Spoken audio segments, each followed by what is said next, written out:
If you are a fan of the Dive Bar Rockstar podcast and would like to help support the show, there's a great way that you can do that and start a new fashion trend. We have a new merchandise page on the website which features t-shirts and hoodies that are available for sale on Amazon. Just click on merchandise in the top menu and all of the links will be there, or go directly to divebarrockstar.com/merchandise. Get started early on your Christmas shopping at divebarrockstar.com.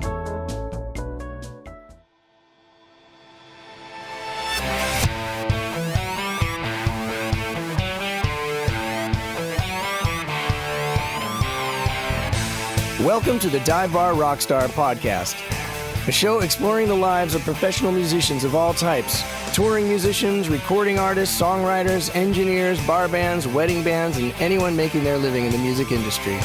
Whether you've dreamed of being a professional or you already are one, this is the podcast for you. I'm your host, Eric Baines, and I hope that you not only find some entertainment here, but also some helpful tips, trade secrets, and ideas that will help you achieve your dreams. Well, I'm coming to you this time from Kansas City, Missouri, home of the Super Bowl champion Chiefs. And I grew up in Denver, so the Chiefs were always a rival. So sorry, Denver folks. But my wife is from Springfield, Missouri. So through her, I've grown to enjoy watching them, and especially Patrick Mahomes, I think. But at any rate, it's nice to be here. The weather's amazing. There are some weird sounds coming from the hotel room. So if you hear anything, please excuse that. And it's kind of an exciting day, I think. It's episode 40, which is a good round number.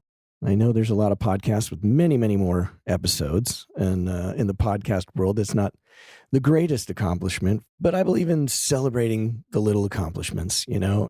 So I'm gonna. And it's going to be a really different episode. So if you remember back on episode 14, and it's always up there, you can go check it out.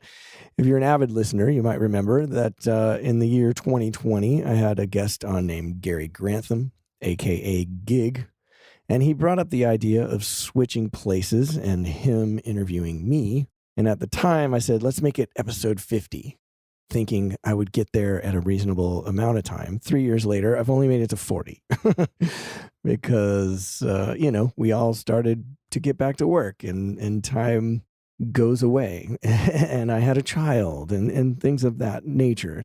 So I decided that we should move it up to episode 40. It's still a good round number and something to be somewhat celebrated, I guess. So here we are, episode 40, and we're going to do it. So for those of you that haven't listened to episode 14 or haven't heard it in a while, Gary Grantham is a major part of the Los Angeles tribute band scene. And he's put together some really amazing tribute shows over the years, like Deja Vu, which is a musical retrospective of Crosby, Stills, and Nash, and many others. I met him doing, I was subbing as Don Henley at first for the TLR Experience, the Eagles music band that he's been doing for a long time.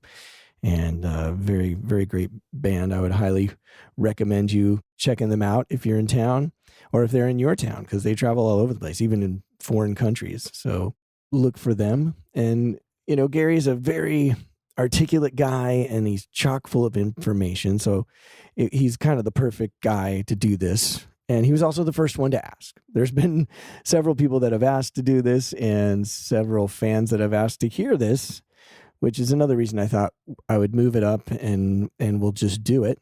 So here we are. It's going to be crazy. It's going to be wild. It's a little vulnerable for me to turn over the show to a certain degree, but I'm going to do it, and I think it's going to be fun. So please enjoy Gary Grantham's conversation with me, Eric Baines. What I know of the inception of the Dive Bar Rockstar podcast is it was born of the meat of the pandemic, and you didn't have anything to do. Right. And so in that same year, there are two things I know that you created. One was a brand new human being. That is true. That is very true. Because again, you were just looking for stuff to do. Right, exactly. And so you co-created Lennon, who's what? I want to say like 26 months? He's 2. He's actually today is Yeah, the 26-month birthday. 26-month birthday, That yes. was a great guess. Thank you very much. Yeah. You've done your research. Of course I have. And you gave birth to the Dive Bar Rockstar podcast. That's true. So That's first very of true. all, I want to slobber about it for a moment before I ask you about it. Okay. It's really good. It's really good. And you know something? When you intro every episode, one of the things that you say, and I'm going to paraphrase, but you basically say that if you're a musician who is just starting out and you have hopes and dreams of earning your living in any facet of the music industry, or you're a working professional and have been for many years, or anything in between, this podcast is for you. And it absolutely is, man. Every episode I've listened to is relatable. You know, I listen to people that have had very, very different careers and a different professional experience from my own. I mean, you talk to people with storied lives, and then also people like me. But like the other day, literally Sunday, I was listening to episode 39 with Liliana de los Reyes. Right. And, you know, her career is still relatively new compared to so many of the people that you've spoken to in this podcast. Right. I was driving to a show, a matinee of a musical I was supposed to see. And it was about a 35-minute drive or a 40-minute drive. And yet I stopped and I had to go in, but I didn't want to put it down. And that's been my experience with every episode of this podcast that I've listened to. Sometimes I just think, look, Eric's a friend. I know he has a really good podcast. Hey, I'm going to listen. And then I get into it, and it's a page turner because you bring out wonderful stories in your guests, and you do the whole thing really well. And that is not easy to do because interviewing is a craft. Well, thank you for all of that. And you are obviously my target audience. Well, yeah, because those are all the things that I would like someone to say about the podcast, you know. And you know, the thing is too, lately, there's other podcasts that are like mine that are a little bit more career, like this is steps to get somewhere. And I've realized over time that like that's not really what I enjoy about this. It's more the feature story, you know. It's more the talking about people's lives and their stories, you know, the humanness of it all, you know, the human interest vibe versus here, you know. So it's a little bit under the guise of here's how you can get your career going, and it absolutely is. But at the same time, it's such an interesting, especially after now 39 episodes, it's such an interesting business because you can approach it in so many different ways. So yes, these things worked for me, these things work for that person, but it's not necessarily going to work for you, but it's a good place to start. Or some things are going to exactly work for you. You know what I mean? So, but what's interesting, and I think if you pay attention, like it's just the passion that everyone has, the head, that the type of thinking you have to really be successful. It's not even so much about specifically your actions as much as getting your brain in the right place and just figuring out who you are as a human, whether you can handle this business or not, if that makes sense. It does make sense. You know, this podcast has precision. Everything about it has precision. The interviews themselves are very free and loose and free form, and you create that platform that allow people to have these wonderful, long, easy, free form conversations with you because they happen so organically. But everything else about it, the timing, you know, the way you hit the post on your, you know, your intro with your music bed, it's all very precise, and that doesn't happen accidentally. But could you have possibly known when you were first just creating something for you to do, that this podcast would end up being of such service or resonate so much with people? Right. Well, I mean, you got to hope when you're doing something, but absolutely, like, it's all extremely deliberate, you know, and edited. And like, I take a lot of pride in that. You know, it's the other thing too, is like, I love it when people come over because the sound of Zoom drives me freaking insane. It takes so much longer to edit just because there's computer glitchy stuff. And like, it's nice that the tracks are isolated. So that gives me a little leeway in a different way. Because right now we're going to have bleed just to get nerdy. So that, so I can't edit out everything. Yeah. But at the same time, just the sound of it kind of drives me nuts. And it relies on whoever's on the other end to have a decent setup, And so because that, I wanted that from the get-go. I'm a podcast nerd. Like, I love them. That's what I do on the road. The road is a perfect place for podcasts. People are like, "Ooh, I wonder what movies are on the Delta thing." And I'm like, I don't care. I've downloaded like 8 podcasts. That's what I do on the airplane. That's what I do in my bunk. So I've listened a lot. I was a huge, because that's the other thing about me and many musicians, maybe, I don't know. But once you start doing this for a living, I rarely ever put on music. I do more now because I'm older and not as jaded, and I don't know. It's a weird, path that I've taken, I suppose. But for when I was a kid and you started to do this for a living, music, I didn't want to hear music. After doing music all day long, doing music all night at a club, I'm doing club dates most of the time, so it's like 4 hours of music, 4.5 hours of music.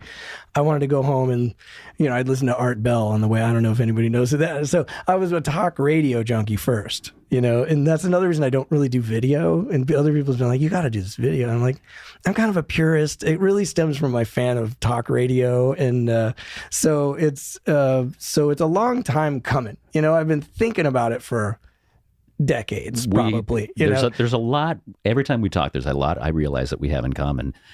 And I think the shit out of things before I do them. Right. Really. Yeah. And I respect so much people that will just dive in and say, "I'm just doing this." And they do it. Yeah.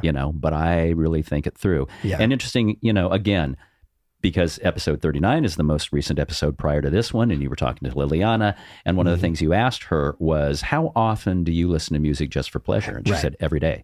And that struck me. And I thought, is that a little bit generational? Or, she is a pro and has been a working pro since college. Yeah. Right out. Yeah. But like you, I find that I want to engage in a lot of other things that are just life. Yes. Yeah.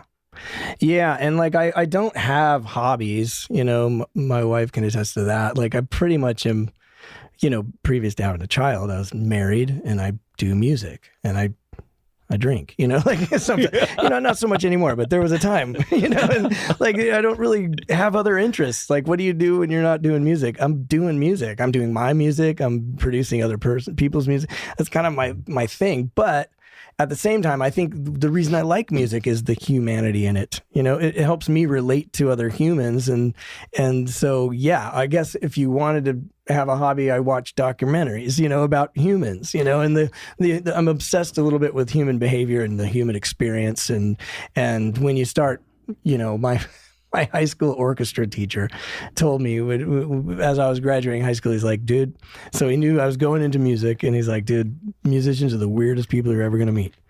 And no truer words have been spoken, but it's but you can switch that out and say interesting, because that's the thing. We're all here for weird reasons, or it's an odd thing to be driven to be creative, and then when you add on the music business of it, like, you got to be a little off to want to do this for a living, honestly. It sounds really neat in high school, but once you get in it, you have to do it.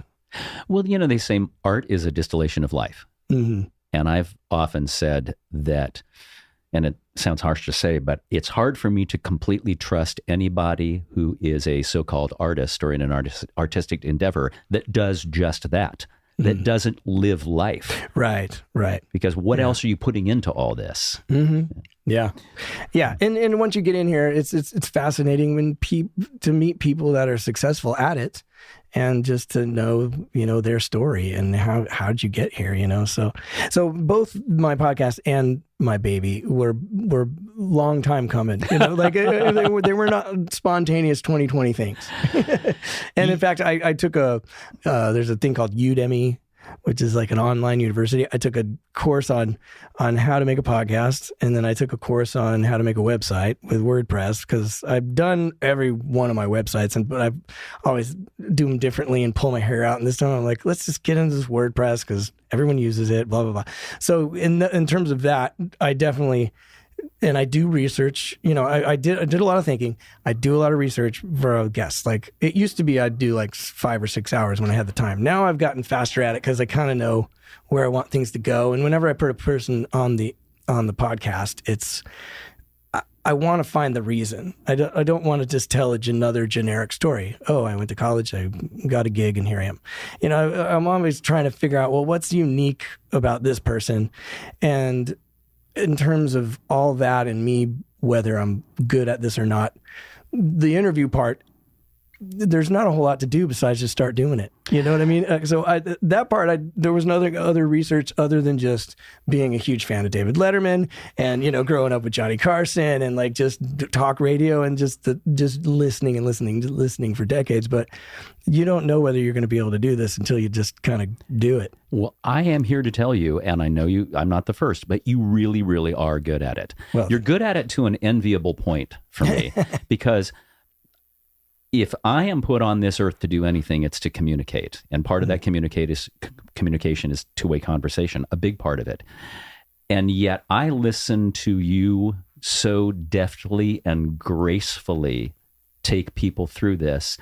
You stay on top of it and you lead it, but you just inspire people to be comfortable telling their stories. You listen, and that's something that I notice. There are so many people that are, especially amateur kind of interviewers, that ask a question and they just don't even hear the answer. Right. I hear people that I know, people that I like, ask the same generic questions over and over again, Right. How old were you when you decided you wanted to be a musician? Right. Somebody will talk for 5 minutes and then it's, oh yeah. And when was that? How old were you? It's like, wow, you didn't listen to your guest. Right. And you invariably do, Eric, And that's why I call it a conversation. Because, I don't know that I'm a great interviewer. Every interviewer, like at the end of every episode, for the next 2 or 3 days, I go over all the questions I should have asked and all the follow-ups I should have asked and all the things that, I should have explored that, and like at the end of the day, I have to be like, well, it's 2 hours tops. If it's 2 hours, it's way too long. So what? It's an hour and a half. You're just not going to get everything in, it's fine. You know what I mean? That's my constant, like, that's the process, The people that you interview in large part are contemporaries. They really are. They're people you know and people you've worked with. Mm-hmm. Have there been any sort of pinch me moments or any sort of, I feel like an imposter right now because I'm talking to this person? Can you tell us about any that felt that way? Well, yeah. I mean, Lee Sklar. Yeah. You're that's who I was thinking of. Yeah. Yeah. That was amazing. And someone I'd never met. And that's the other thing about, especially in the beginning, because another part of doing this was it was 2020. I'd spent at that point 4 years with Dwight Yoakam, and I'm not previously a country player. So being in his band was great on one hand because I'm meeting all these new people, but it felt like being on an alien planet. And those guys would talk about this musician and that musician and this music. And I just felt like I don't know any of these people. And as a guy who, a lot of people know who I am in LA, to get suddenly in, and not to brag about it, it's just like worked really hard. And I've worked with a lot of people just because that's what you got to do to keep your living going. So, to be in that situation was freaky. So when I got a year off, the first thing I start doing is going to my best friends to keep in touch because no one's working. We're all freaking out. And to document sort of my thing. I kind of knew a kid was coming along and I thought, here's a whole thing. But so Lee Sklar, and there was a couple other people that I didn't know that well, but he was the first guy that I've never even met him. So this, in terms of being an interviewer, like, all right, Baines, you're calling yourself an interviewer. Here it is. How are you going to do? And this guy has seen everything, so it was, that was very tricky and very intimidating at first, but at the same time, it's one of those things where it's like, I get to edit it. If it sucks, I don't have to put it on. But the thing about it is that he was so incredible. And he, at the end of it, like I had to cut him off. Like I'm always worried about, I don't want to take too much of your time. You don't even know me. He, at the end, I was like, thank you for doing all this. I kind of had to cut him off. And then he was like, yeah, if you want to do this again, just for archival sake. And I just thought, that's great. Like this obviously he had a good time. I had an incredible time. He told all these great stories and it was pretty amazing, so he was probably the most crazy, intimidating guy. But Lee Sklar has been trusted by so many, by all the best. Yeah. You are trusted by name people. You talk to Lee Sklar for a couple hours. He obviously feels like he's in good hands somewhere along the way. And that's another thing that you do in your podcast. You speak just enough to let a guest know that you understand. You have empathy, you have understanding, you've been there, while never having the pretense. You never take over the conversation. I know that we're talking a lot about the podcast and I'm giving you a lot of praise here, but I think it's absolutely due. You talk to somebody like Leland Sklar, who has every story to tell, standing in the position that you occupy on a stage. Yeah. Yeah. And did you feel some kinship at some point and a certain amount of being a contemporary? Yes, in a way. I mean, man, it's really is that tricky. A fair question? Yeah. It's a very interesting question because it's a hard thing. Well, first of all, my only motivation in having anyone on this podcast is to showcase them. So I'm here to make them look as best they can and tell their great stories. And I have no interest in ambush questions, or maybe to the detriment of the show. I don't know. Maybe it could be a little more controversial. Maybe it would be more interesting, but I'm not interested in that. I'm just interested in highlighting people that have worked their lives doing what I do and trying to show people that what this life is like, because a lot of people, especially people that don't live in LA or New York or Nashville, it's a mystery what goes on. How do you make your living? How do you even afford to live in LA? And so I hope to give some insight into that. But especially so if I'm talking to somebody like Lee Sklar, I mean, he's so far above me in my brain, and at the same time, I'm a cocky guy to a certain degree. You have to be to get along in this town. It's a very competitive place. Do I think that I could do the gigs that Lee does? Yes, I do. But does that mean that I should respect him any less? I mean, it doesn't really matter because he's done the gigs. He's the guy, and that's the thing. To some degree, a lot of this is time and place. He was in LA in the 60s and 70s when all of this stuff was being built. He experienced the Laurel Canyon era, and you know. And that's to a certain degree happenstance. That's not because he was the greatest player in the world. Of course he's one of the greatest players in the world, but I'm pretty good too. It's a very tricky thing in talking about headspace as well, because it's like, to a certain degree, I can't let myself think that I'm never going to be as good as Lee Sklar, because then you're toast. You know what I mean? And I also don't want to go into this interview just looking like a fan either, because that's the worst. Then you're not going to get anything out of that, I don't think. Just me being like, oh, tell me that. Oh, and that was great. To a certain degree, I want to talk to him as a bass player. But then that's nice. That's all in my head, right? But then you got his head, and it was a very interesting interview in the sense that, for a lot of it, he seemed like a nice old man telling me mind-boggling stories. But then there's a part where he starts telling, and I can't remember the artist, telling a story of being in the studio, and the artist live band wanted to do the record, and they took a day, and the artist was like, no, let's get some real studio guys. So they call Lee in, and the other guys were like, well, can we watch? Because we want to know the difference between what we're doing and what they're doing. And when you started to hear the competitive nature of him, I got a feel for who he really is when it comes down to the business. Yeah. He's a very nice person. I do get that vibe. Absolutely. But he's where he is for a reason. There's a toughness about him that's palpable. Well, you think about what gives you longevity and survival in this business, and it's all of those things. Yeah. You've got to have exactly. the chops. Yes. You've got to show up prepared.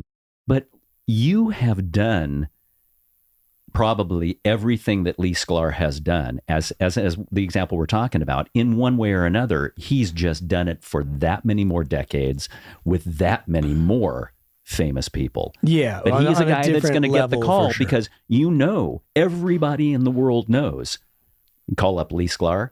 Yeah. I know what I'm going to get, and I'm going to like what I'm going to get. But and the other thing about it, not to interrupt you, but the please. other thing about This is your show. You get to interrupt me. Okay. But the other thing about that, though, is that he also, how do you figure out how much of my bass playing comes from him? Because he was on all the records that I grew up listening to. So that's the other thing about it. It's like, I probably wouldn't be the bass player I am without him. So where does that fall into all of this? You know what I mean? Yeah. Like, so could I ever even come close to being the bass player that he is? Because he wrote the book on how to play bass. Uh-huh. You know, him and Carol Kay and, you know. Yes. You could name a handful of people that it doesn't matter how good a player they are necessarily, or what. It's just they were there doing their thing and defined what bass playing in pop music is.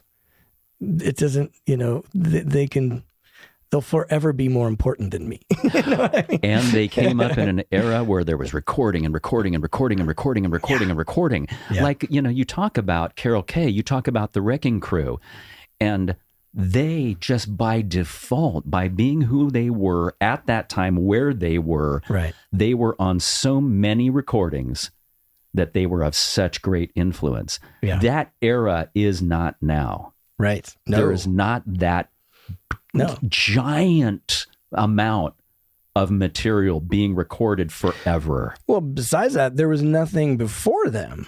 Yeah. They didn't grow up listening to pop records. Yeah.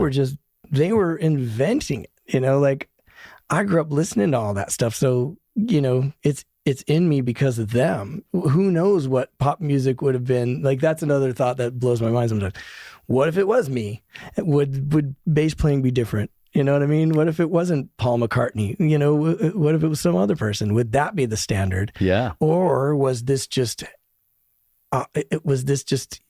some sort of human interaction to everything? Like, is this the obvious human reaction for a bass player in that moment at that time? You know what I'm saying?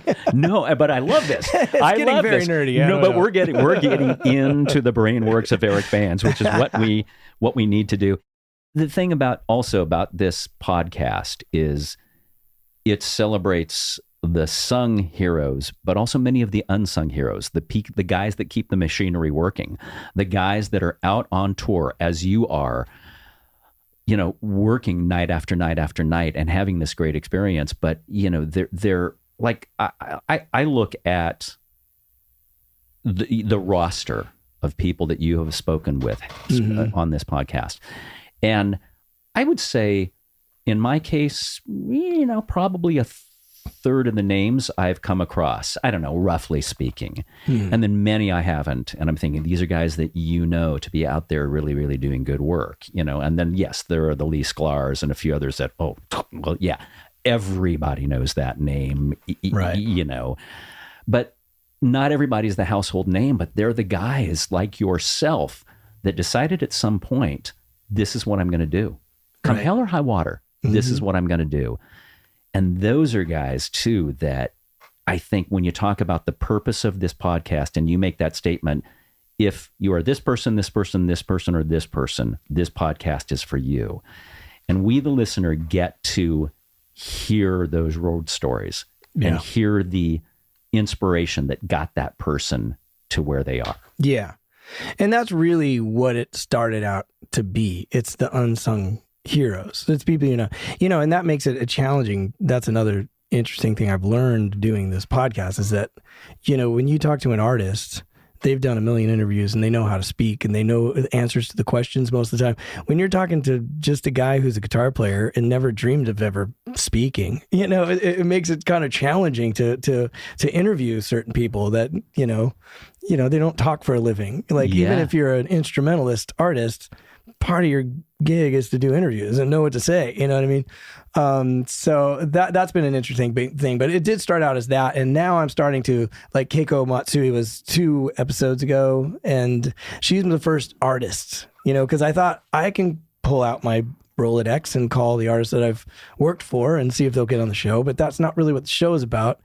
But now that it's like moving, now that my idea of the show is moving more into just human interest and like, okay, well, what is Keiko's story? That now it's just about stories. So I can kind of put anybody on. And so I want to kind of do a good mix of some, to start sprinkling in some artists, and people I've worked for. It's fun because, like, I hadn't seen Keiko in 8 years, so it was nice to chat with her about all that stuff. But in the beginning, it was definitely about and people hit me up like about the podcast, like managers and record labels. Hey, can I get my artist on your podcast? And I was like, it's not really about that. It's about the side guys and the working here, the working people. I mean, you but it is starting to change, I guess. But that definitely, I took pride in that. Because I feel like that was me for so long. The song that you composed and recorded, Dive Bar Rockstar, that's what came first. Yeah, for sure. But then again, when you decided to do this podcast, was that name, was pulling from that the obvious choice for you? No, that was the hardest thing, was picking a name for this podcast, because I don't think that Dive Bar Rockstar really says what this is about. There's probably, but every name that I tried had already been bought, the domain name. So I looked up Dive Bar Rockstar and no one had picked it. So I just thought, is that an original thought? Like, to this day, there's not, like, if you Google it, it's mostly me. Like, there was a cover band in New York for a minute called Dive Bar Rockstar. And I just thought, well, it is me. It is my thought. It is my record. And, you know what? I never really thought about it until now, what that song is about. And it really is about just a guy, having fun on the weekends. You got to go to his day job and it's awful. But he gets to go to the bar and be a hero for a night or two. And he's the unsung. It is about the underdog or an unsung hero, so it makes more sense than maybe I thought, because originally I wanted this to be much more educational and how much do you practice and what gear do you use and stuff. And it's only now since kind of moved into, well, tell me about yourself. I want to know about people. And that makes much more sense with the title. So I guess it all is working out.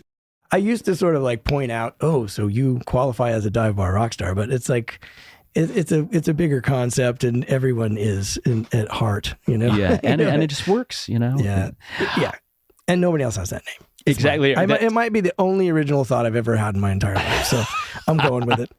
I am waiting for one of those to happen. Everybody, especially people that have now come to know you in this podcast through your work with Chicago, everybody wants to hear about that, and so do I.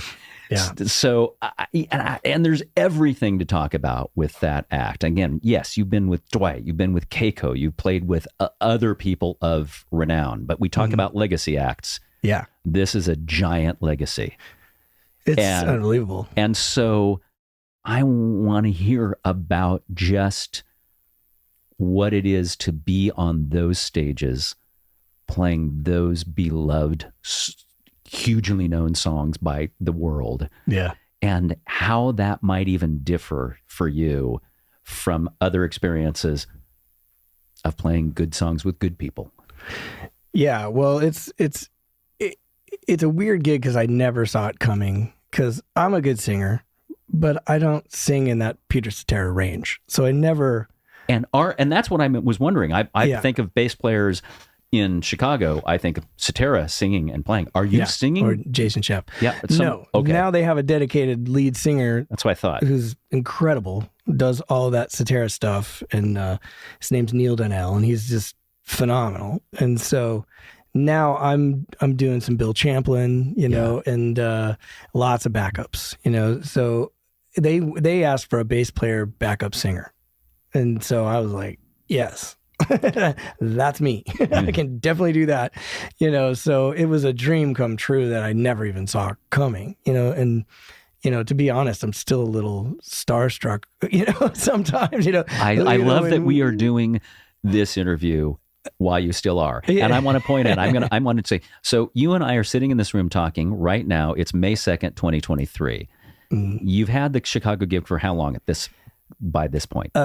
This Saturday will be a year. Okay, it's been that long. Okay. Yeah. So 1 year in, yeah, and many shows and lots of travel, yeah, the blush has not fallen off the rose. I mean, it's only gotten better. That's the weird part. Because at first, I'm just freaking out, don't screw up, you know?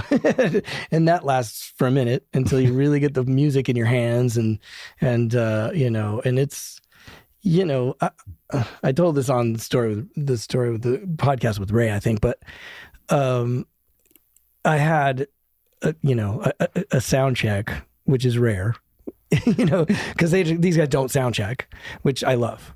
You know, neither did Dwight. It's like, I love that. I'd rather, I don't, you know, it'll sound fine. Let's just go kill it, you know? Yeah. But they agreed to have a sound check because there was another song that they were still kind of rehearsing that was on the new record. So I got lucky. So I got to do like 5 out of the 29 songs that I had to do that night.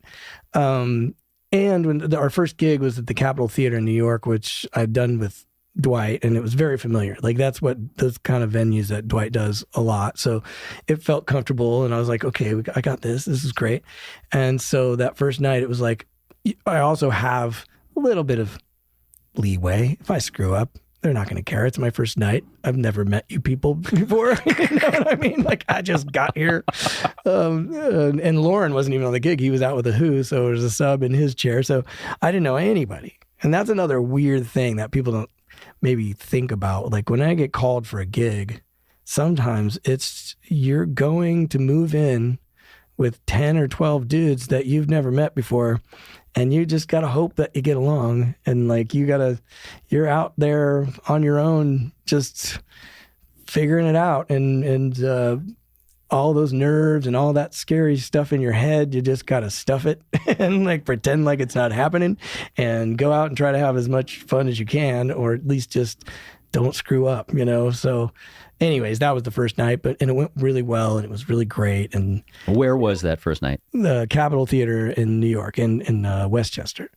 And so the next night was 5,000 seat sold out arena in Mohegan Sun, and I think that's Connecticut.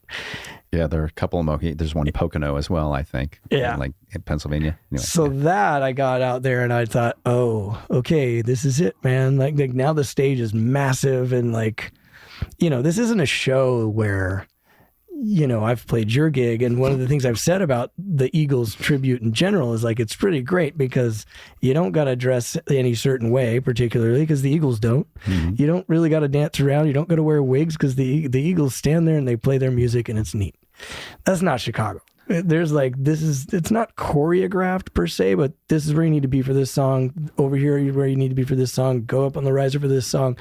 I had to know all that stuff the first time I got on the stage, and then it's a show. Like it's a high energy thing with septuagenarians. Is that the right term? Yes. Like, people like, in their 70s. Yeah. And I'm like 50 and I can barely keep up with these guys. You know, they're amazing. They've been doing this their entire 56 years. They've never had a year off, even pandemic. Like they did shows before it shut down. And then as soon as they could get back in 2021, they were doing it, you know? So these guys are just out there to kick ass and take names. And so I had to step it up. I had to get my, I had to pull out my Disney chops, my Mad T, like just be insane on stage and work 5,000 people in an arena like pretty quick. And it's hard music, you know? So it was quite the experience. I think I forgot the question. I'm a dive bar rock star.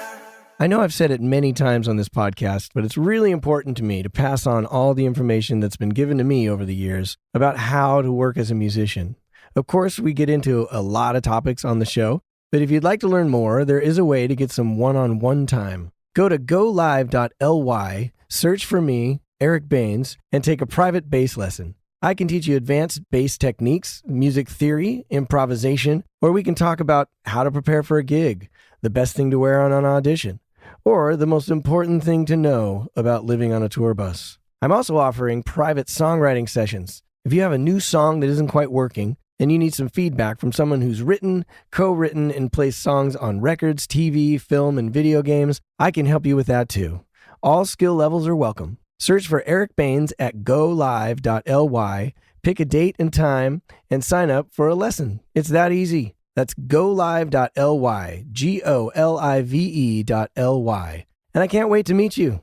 I'd like to take a second and thank you for listening to the Dive Bar Rockstar podcast. Getting the word out is a vital part of what it takes to keep this show on the road, and the easiest way to help is to subscribe wherever you listen, and if you have an extra minute or two, please leave a review. You can also follow our page on Facebook, which is the Dive Bar Rockstar Podcast, or follow me on Instagram at Dive Bar Rockstar. Okay, enough begging. I hope you're having a great time, and once again, thank you for listening. Okay, so that first week of shows, the first week that you're performing with them, I want you to set the stage for me, for this listening audience. For sure. Are you stage right? I am stage left for most of the show, but I'm everywhere at some point. You are. Okay. Where do you enter from when you come on stage? Stage left. Stage left. Yeah. Okay. I don't know if there's anybody listening that is not a theater person or a performer person, but for anybody who might not know, stage left and stage right are from the perspective of you standing on stage. So you're standing on stage right is to your right, stage left is to your left. So you come in, so you're ready to go on. Mm-hmm. What is happening prior to you walking on the stage? And what's like, is there a giant logo projected, for example? Oh, yeah. So you're standing for that first show, that second show, you're in the stage left wings. Mm-hmm. With the entire band. And we're fist bumping. Yes. That's our pre-show ritual. And what's up there? Because again, you haven't rehearsed with the band. You haven't been in, at center stage or third encore or some really much more giant place, right? Getting used to this entire ritual. Right. So you're standing in that stage left wing and you're looking at maybe, it says Chicago. Yeah. No. And you feel 5,000 people out there. Yeah. At that point, well, the first night really is the night, the second night, at least I knew I could play the show. I had gotten through it once, but the first night it's a little overwhelming. Like I just had to shut it all out. Like, I'm here to do a job. Yeah. You got to get professional real fast before you lose your shit. Yeah. You know what I mean? And I played the show, and his words, not mine. I got done. I hand my bass to the guitar tech, and he goes, "Man, you just changed this band." And I could barely say it without crying right now, because I just thought, Eric Baines from Broomfield, Colorado, just changed Chicago. Whether he, the thing is like when you have guys that are doing the same show forever, just having a new guy, is life enough, because but I came out there with a lot of energy and stuff. And so maybe whether I changed the band or not, or, it was probably nice to have a new guy, and it raised the energy and everything. So my humble side would probably go with that answer. But like, just to hear those words coming off of my first show with Chicago was it was overwhelming, but it also gave me a little boost. I knew I was right. That's the thing. This is probably the first and only gig of my entire career, 32 years, where I knew as soon as I started playing that I'm in the right spot. Like, this gig is mine. Wow. You know what I mean? That's making me well up, actually. Yeah. And like, for me, I've made a career out of making the best of what I've got, and not to put down anyone that I've played for, but it's never really been where I wanted to be. It was always a stepping stone to where I thought I wanted to be. And like, I'm a professional. I like, one of the things I say is I don't have the luxury of choosing music that I like. I got to make a living, and I can do that music. So yes, I will take that gig. You know, this is the first time I'm like, I'm just pinching myself now. I can't believe they pay me. Like, this is insane. Like, well, it's so great. And everything that I had learned in my career, every gig that I had had, even Dwight Yoakam, like leading up to there, I get to do it all on this gig. You know, like everything that I am as a musician gets to happen in a night, you know? So it's pretty incredible. And it only took me 32 years of a career to get there. You know what I mean? Well, one of my questions, you know, just coming into this, knowing we were going to have this conversation, was going to be something to the effect of, now that you're doing this show, you're part of that band, do you look back from this point on your career and say, well, everything makes sense. Everything on the path, everything on the journey makes sense. You know, you say in the bio that is your page, your bio page with Chicago, they were an influence. Yeah. It was played in your household, you know. Now Since that's pretty common. That's not uncommon to have been, you know, certainly for musicians to be influenced by whatever their parents played and listened to. But that to be in your kind of in your DNA. Yeah. Oh, for sure. And now, just now, of course I asked, well, what was it like, you know, could you take it all in with those first couple of shows? No, of course not. Right. But a year later. Yeah. And that's the thing. Like, I'm also, you know, coming off of, how do I put this carefully? I can't wait. It's coming off of a gig that was, you know, a little bit stressful. Like Dwight Dwight Yoakam's very high expectations, and you want to meet those when you're on the gig, you know. And again, it wasn't my forte. I mean, after 5 years of doing it, I knew how to play country music, and I learned an immense amount, and specifically like California country and that history and all that stuff. Amazing. But did I ever feel like we're just gonna go kill this gig? There was never a night of like, oh yeah, this is going to be an easy gig. There's never an easy gig. It's all got to be great all the time. And it's got to, you know, it's a different type of thing, you know. Standing on stage, I'm just trying to focus. I've never focused that hard, you know, on any gig. And, you know, so to come off of that into a gig where they're just like, dude, have fun. Like, you can't screw up, you know. It's not like that. But again, it's music it's in my DNA. So it's, you know, it took a vast amount of preparation, don't get me wrong. But now that it's so anyways, it took me a second just to relax into that idea and to just to trust the idea that they're serious. No, just go out and have fun. It's really important to this gig that you are having fun on stage, you're engaged with the audience. And there's even been, you know, moments in time when, you know, I've been reprimanded for not rocking hard enough. And I'm like, okay, well, I can do that. I can rock hard. You know what I mean? Yes. You know, we'll, you know, and it's just such a great, that's just so much fun. I don't even know how to, but that also I don't know other words for it. That speaks a lot to, you know, to them as an organization, because sure, as you said, you know, it's been 56 years. They've figured it out, but they also know how to hire. Yeah. You're a good hire. They knew after that first show, and you handed your bass to the tech and he said, dude, you just changed this band. And that wasn't blowing smoke up your ass. That was something that he really thought in that moment, because he had been on the road with them. He knows what that band is. They know, and they knew from that first show on, yeah, we hired well. We can trust this guy. Yeah. And to be able to them say, you can have fun, because they know you know what you're doing. Right. Yeah. Yeah. They know you've done the homework. Well, I think more importantly is like, you have to. That's the vibe of the show. Yeah. You know, it's a show. It's not, we're not standing here playing our music. We're putting on a show. Yeah. You know, and we do 2 sets with an intermission.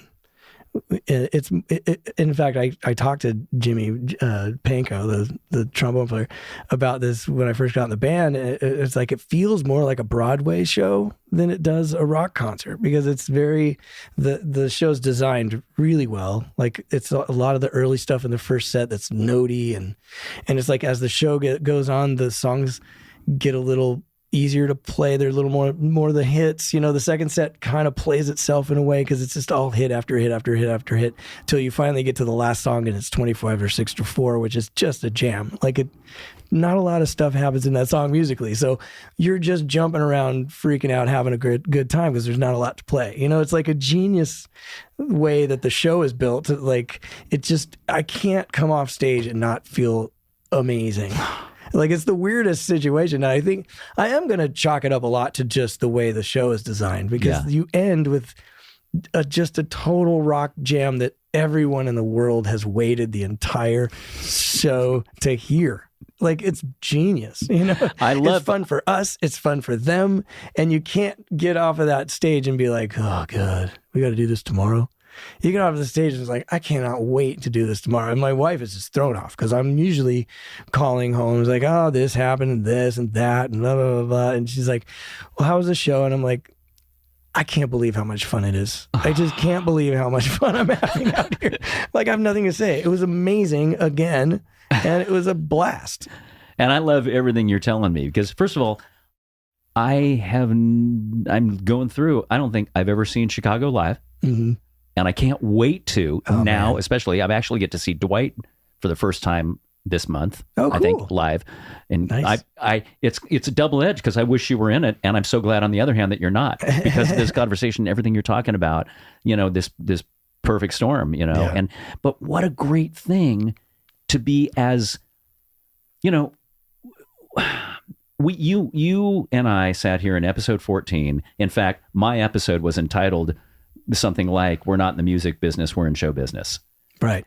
And that's what Chicago is. They know we are a show. We have to be a show. Yeah. A show manipulates an audience that is paying to walk in and be manipulated and saying, please manipulate me.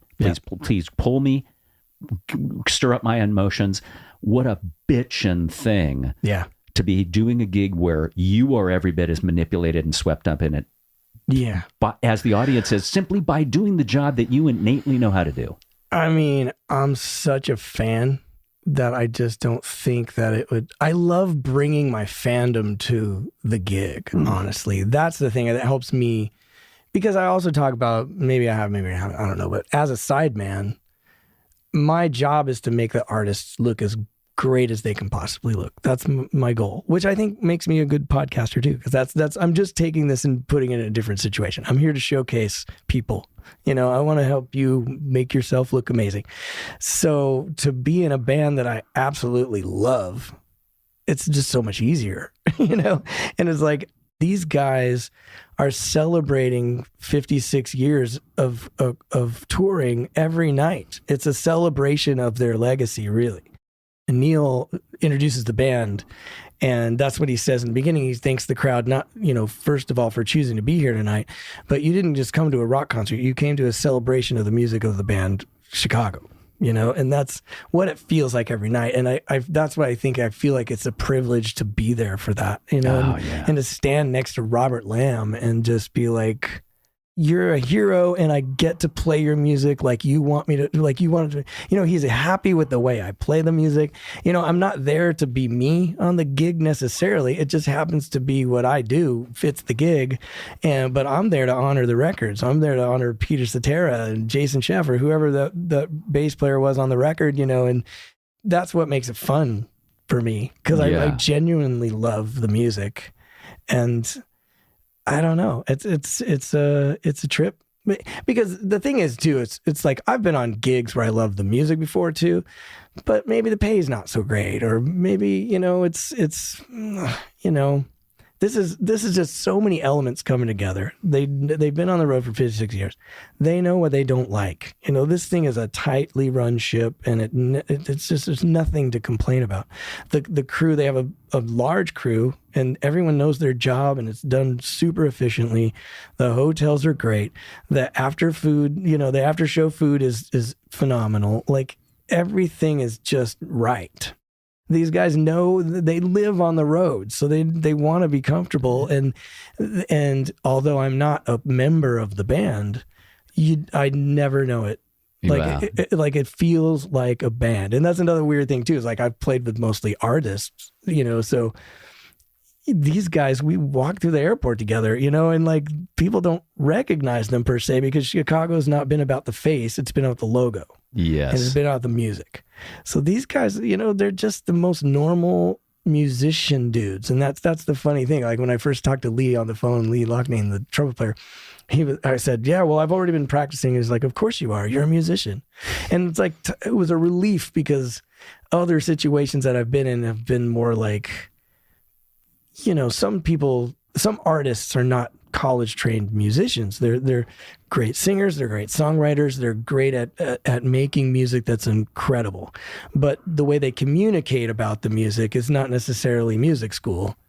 These guys went to music school, you know what I mean? And they're these famous guys that have written some of the most famous music of all time, and like, the hits are so it was just a much more, it's just a really comfortable place to be. I feel like I'm amongst my people, and everyone's treated so well. It's like, I've never been a part of a band, so to be treated as a part of the band, and to have fans be like, that's Eric Baines from Chicago, and they want to talk to me, and they want me to sign their stuff. And like, I sign every poster, and like, that's a different experience for me as well. Yeah. I'm not just a side man. I'm a guy that's, important to the fans, and the fans are so intense, man. They're so great, so amazing. And they just took me in. Like, I was nervous about it, because it's big shoes to fill.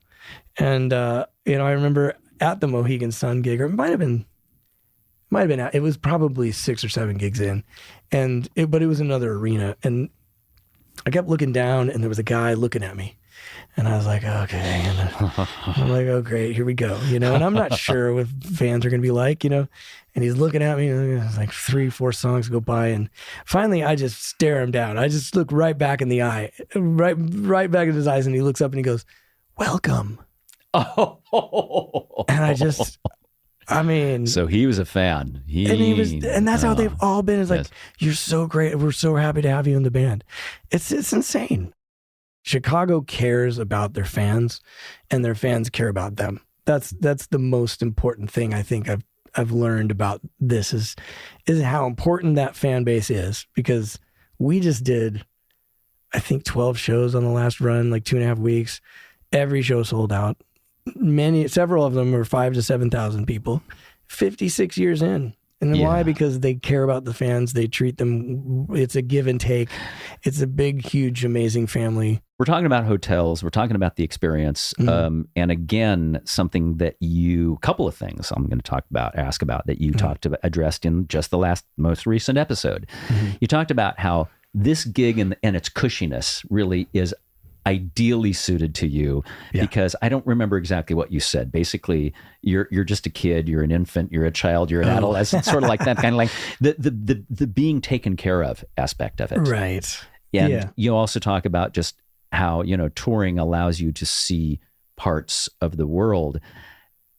At my little level of operation in what I do, obviously there's not anywhere near that degree of support.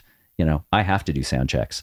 And I have a lot of responsibility on my shoulders. So I get to go to Bermuda next week for the second time, and I won't get to enjoy much of it because it'll be all work. Right. But you don't have to do a sound check when you have a great crew and a great sound engineer and all the same proprietary equipment that you use every time. Right. But you also spoke to, there's a schedule that I know all I have to do is show up for the lobby call. Yeah. So you get to enjoy life too. You get to enjoy your down and off time.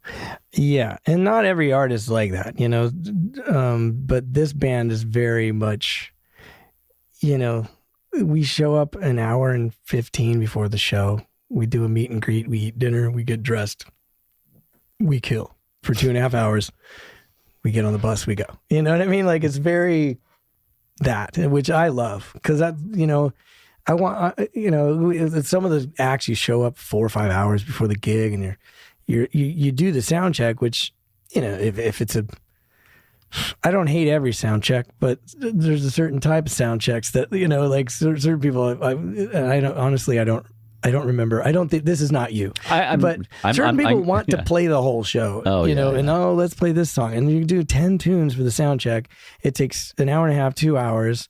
And then you're stuck at the venue for 3 hours before the show. And it's like, to try to get your mind get up for all that amount of time, you know, it messes with the, and look, it's a luxury. Like I say, they have a large crew. Everything's perfect every night. Like, that's not a lot of people have that, obviously. Yeah. So I'm not saying that everyone should do it that way or even could, you know, but when it's that way, it's so nice. Cause like when I leave the hotel at like 6:30, everything's just aiming for that stage. You know what I mean? Like, everything in my mind can just be flowing towards that first note, and like my brain gets focused on that, and I don't have to try to stay in that for 5 hours before we play. You know what I mean? Yeah. It's just like, okay, there we go. Here's the routine. And you get to the point where it's like, even if we have an hour until the show, then you're like, oh, why'd we get here so early? You know, and you're talking about this, and it's, you know, you were talking again with Liliana de los Reyes about, you know, in your list of, okay, I have some questions. Mm-hmm. Do you feel you've arrived? And she said, no. And she referenced Beyonce talking about the very same thing. Right. And while, yeah, you're always learning, who knows where you will be 5-10 years from now, but it sounds like if you have your choice, you'll be doing this gig if you can. And yet, when you talk about milestones, mile markers, and places to land, you know, you're 7 years old, you're 8 years old, and you're thinking, I want to be a musician. You couldn't have even begun to imagine this level of satisfaction. Yes. You dream of loving it, but the appreciation that you have for the work you have now as an adult, experienced player, 32 years into a career. I think it's tricky because I wanted to be Elton John. You know, I wanted to be the star. So I guess this is probably, for now, the closest I've ever gotten to it, you know, and that's what's neat. I get to sing a song. Yeah. In Chicago. Sometimes 2. So that's pretty close to being a star, you know, but it also, hopefully, you know, that can, so I guess that would be the only, I never would have seen this coming for sure. And, but at this stage in my life, it's like, I think turning 37, 38, that realization of, oh man, this is not going to happen. I'm not going to be Eric Baines' MTV star. You know what I mean? Yeah. That was just devastating for a few years, you know, just letting go of that. And I think that's an interesting thing about this. I talk about this with my wife too, is that if it's in you, I don't know, it's never going to go away. I'm always going to want to be the star. You know, I'm a songwriter. I've got records out. In an ideal world, I'd be the guy, you know, writing the soundtrack to your life. You know what I mean? But, you know, for a bazillion reasons that who knows, you know, that didn't happen and yet maybe, but I still have hope for that. So anyways, to be this close and have an opportunity to be recognized as Eric Baines, the bass player for Chicago, it's like, I'm going to ride this out for as long as I can because it's just amazing and beautiful. But it also can maybe set me up to have some sort of, you know, solo career, you know, even on a tiny scale, just to have that experience as well. You know what I mean? Yeah. No one could cause enough pain to make me confess to anything other than loving your royal caress. Think of a lifetime of safety and freedom to be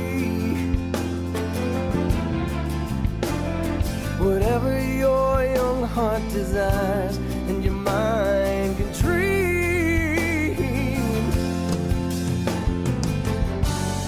I wanna be strong,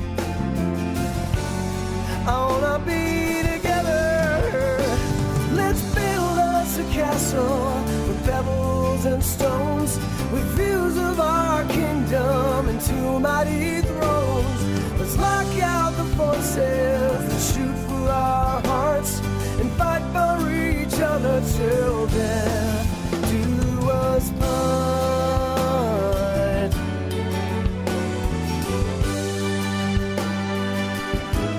We were destined to be, and I would lay down my sword, and I will give you my heart if you marry me.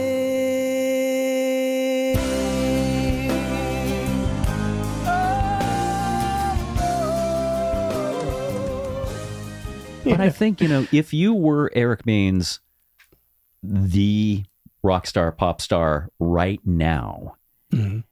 those phone calls to your wife after a show might be very different because, yeah, it would be incredible spotlight on you in every sense.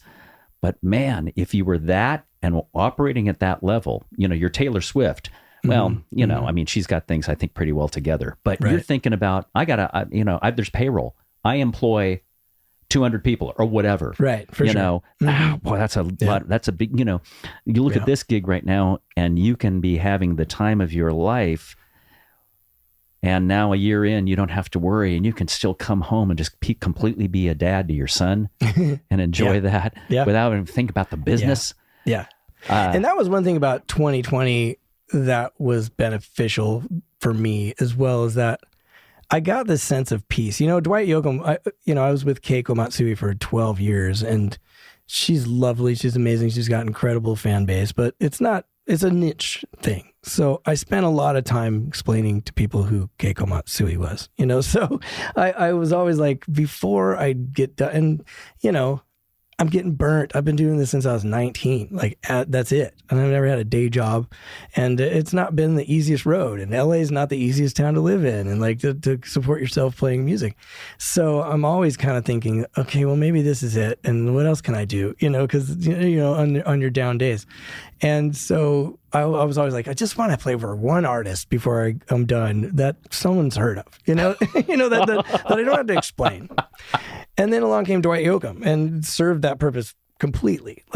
No matter who you are, you've heard of Dwight Yoakam because he is an actor as well, so he reaches a lot of people, and that was amazing. So when I kind of hit that mark and then 2020 happens and I realized, gosh, it was the greatest year of my life. I hate saying that because it was devastating to so many people, but I got on the unemployment. Luckily I had W-2 income, so I got the unemployment and I was good. I had kept my overhead pretty low anyway. So it's I realized that retirement is going to suit me. And, sitting by my pool every day with a glass of wine or whatever. And it was great. And then I had time to make a baby and that all started and being home for all of that. And that would have never happened.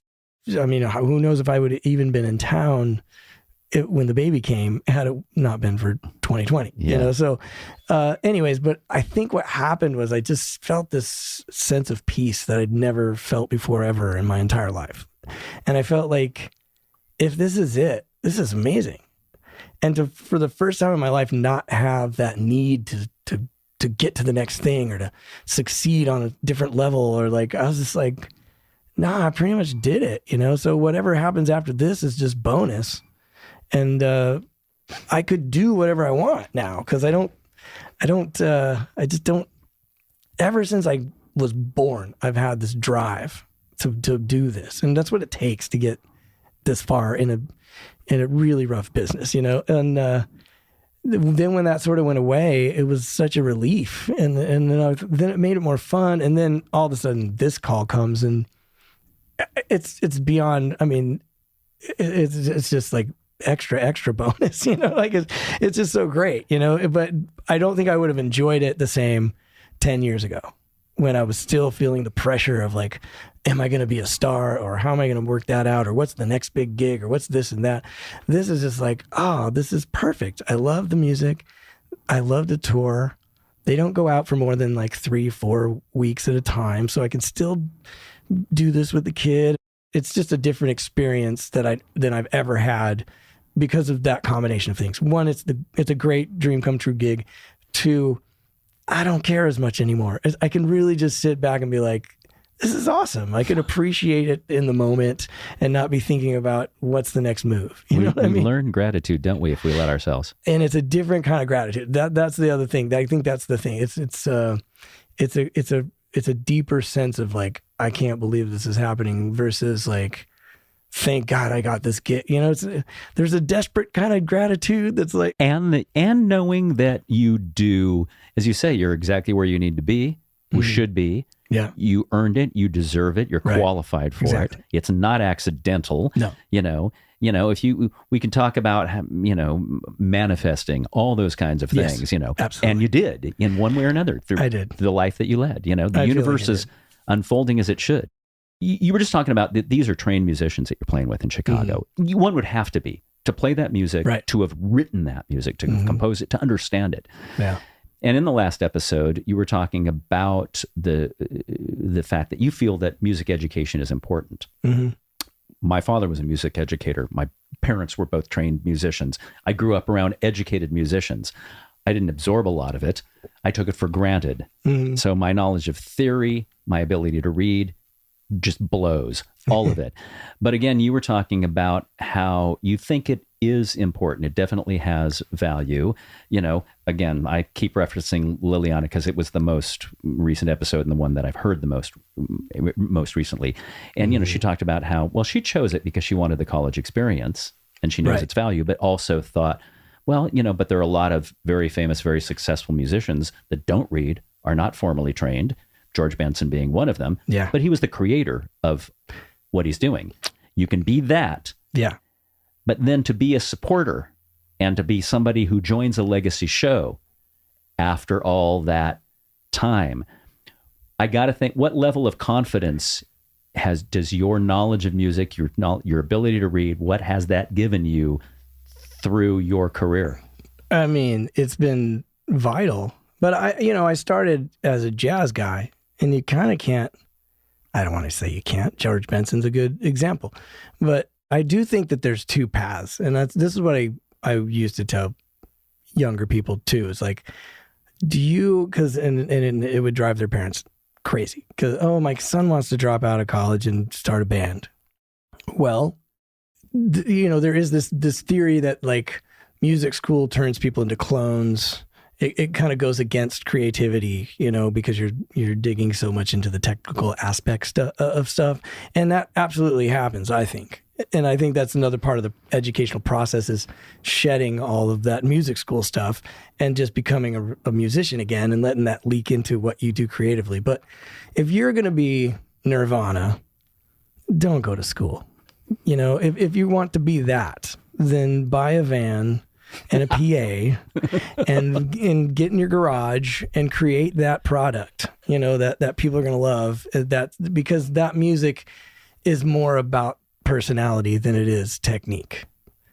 If you want to be a sideman, if you want to work for a living, you need skills. If you're going to rely on music because that's also rolling the dice, making that band and getting in that van. You know what I mean? You don't know if you're going to make it. So, but you have a better chance of getting super rich. At least you used to. Now, who knows? But you have a better chance of being in much more control of your career. There's all kinds of benefits from paying those kind of dues and doing that. And if that's where you want to go, don't waste your time in music school, because what you need to figure out is your sound and what is your voice. Why should people care about you? What do you have to offer that's going to be relevant in people's lives? That's a different type of thing than you're going to get in music school. And your next gig could be one that's a reading gig. Yeah. It may not be, no, hey, while we were off in December, I went and played a few weddings and read my butt off with strings behind me. And like, they still can do those things. And that's the other thing I say a lot. It's like the more skills you have, the more gigs you can take. And that's, as a working guy, that's what I need to have. I need to know how to play as many genres of music as I possibly can. I've done Iranian gigs, and like just crazy stuff, klezmer, and those are all just gigs that I can take to make the money when I need to. And so if that's the path you want, I would highly recommend music school. Not to mention the pressure that you get from a college experience and going through that college experience. It's just not even just about the skills that you're going to acquire. It's the experience of that pressure and and having to go to class every day and the discipline that it's going to take to get through that. That's going to change you as a human and give you some other types of skills that are going to matter out here, and not to mention the people you meet. And that's the thing. I came out here, I went to Berkeley for 3 semesters in Boston, and then I went to Denver, where did I go? Metropolitan College of Denver for a year after that. So I never finished, and that's probably why I obsess over it, because it's just my biggest failure in life, But what you're going to get an honorary master's degree, I think. I hope so. We'll see. But that 2.5 years of college, like, I understand college and why it's great and why it's important. I just was a punk kid who didn't fit well in school and wanted to work so badly, and then just started working and dropped out. But when I got to LA, I went to Berkeley, so I can immediately call the Berkeley office here, and they give you a list of names and numbers to all the Berkeley people out here, and you immediately get connected. And that's another thing that college gives you. It's the connections and if you do it right, like if I loved Boston, which I did, but it wasn't really where I was going to end up. The weather just can't handle it. But people that go to MI, it's a way to get you to Los Angeles too. And you start going to school, learning skills, meeting people in Los Angeles that are connected and all of that. Liliana is a great example. Besides having a family, she also was taken from Patrice Rushen, like, who works gigs around town and like knows everybody, anyways, but I never blame somebody who's like, I'm going to start a band and be the next big thing. Well, that's what you need to do. College is probably not going to give you that experience. The title of this probably won't be Buy a Van and a PA and Getting in a Garage. but I bet you're not rolling it out. Yeah. Hey, man. Like, I have ultimate respect for it. At the end of the day, I make my living off the guys who did that. And that's the thing that I have to respect all the time. Yeah. Like, I didn't play for 56 years. I get to go and reap all the benefits of these guys that lived in those vans and like, Chicago, when they moved to LA, they lived in a house together. They rehearsed every single day and they busted their ass. And these guys are known for touring. Like they used to be out 300 plus dates a year. Jeez. Like they have paid dues in a way that I didn't want to. Yeah.